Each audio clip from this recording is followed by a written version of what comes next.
Time to talk business with our partners 2 Degrees. The news our economy shrank by more than expected last quarter. We've been covering this morning, of course, Garth Bray, Business Desk with us. Garth, what are the forecasters, the bank economists in particular, what are they saying now about a 50-point cut? I mean, you have to assume they're going to cut more aggressively than otherwise would have been the case? Fair assumption. I mean, we were talking, I think you remember earlier this week, about one bank, the BNZ, saying maybe they need to push that floor below 2.5%, the terminal rate that they think that rates will get to.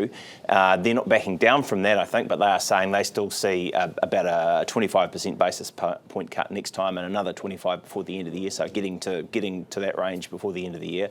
Westpac's come out a bit stronger, said, no, we think we need that 50 straight away, a little bit like Jared Kerr, I think, earlier. Get in there, get it done, get some stimulation happening now, because really those data showed, the data that came out yesterday showed that it's pretty much farmers buying equipment and people, gradually doing a bit of real estate sales. That's the only thing that's propping anything up. Everything else looked pretty moribund. I guess the problem, though, is there's a little bit of an inflation track in there as well. Yeah, exactly. And we'll see. And we'll see probably. I think October 7 is the only signpost on the way to the next RBNZ decision, where there's a quarterly survey of business, and that might give a bit of a clue. But you'd have to be probably quite brave at the RBNZ to be saying, "Oh, we'll go with that," rather than What are they saying about the projections? Excuse me, the projections for quarter three, because some are saying, well, now that we've gone lower, we may not go as high as we thought in quarter three. Is everyone sharing that view or not? I don't know. No, we're casting around. Certainly, BNZ were talking about a flash forecast to grow 0.7 compared with a 0.3 pick from the bank. So they still think that there's still going to be something coming back.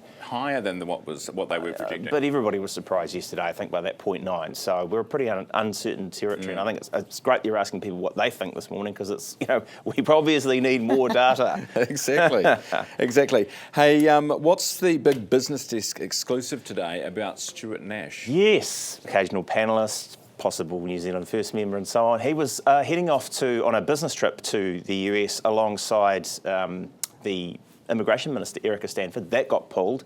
The official reason, I think, reported at the time was, because he made some rather off-color comments on another webcast or something somewhere, and that got him in trouble. However, he's also been pitching a $16 million investment, part of a group in essential Manuka oils, to potential rich investors who might want to settle here under the that golden visa program. And the pitch documents talk about it having a degree of government backing that doesn't quite exist. This is a tribal natural healthcare investment, and it talks about it qualifying for offer via the Live Deals Board to foreign investors. That's a website or a system that InvestNZ sets up to offer these things under kind of a degree of scrutiny that you can offer them to these people. And apparently, no, was never on the board, hasn't been on the board yet. The company, which when we reached out to them, said, we've finally got that paperwork through. Business Desk was raising this. Our founding editor, Patrick Smelly's been onto this for the week. He got in touch with InvestNZ, said, hey, what's going on here? InvestNZ's boss was travelling in Saudi Arabia with Roger McLeay. Next thing, Roger McLeay says, I don't think Stuart needs to be on this trip, and veto, gone. Mr. Nash hasn't responded yet. It's highlighted. Is it all a bit shady? Is it just yeah, but it's also highlighted a problem with, you've got to have some kind of a system for offering these deals to people, but does that then imply, once they're on this board, that they have some sort of government backing, government endorsement? That really isn't there. They're really it's just an offer. All right.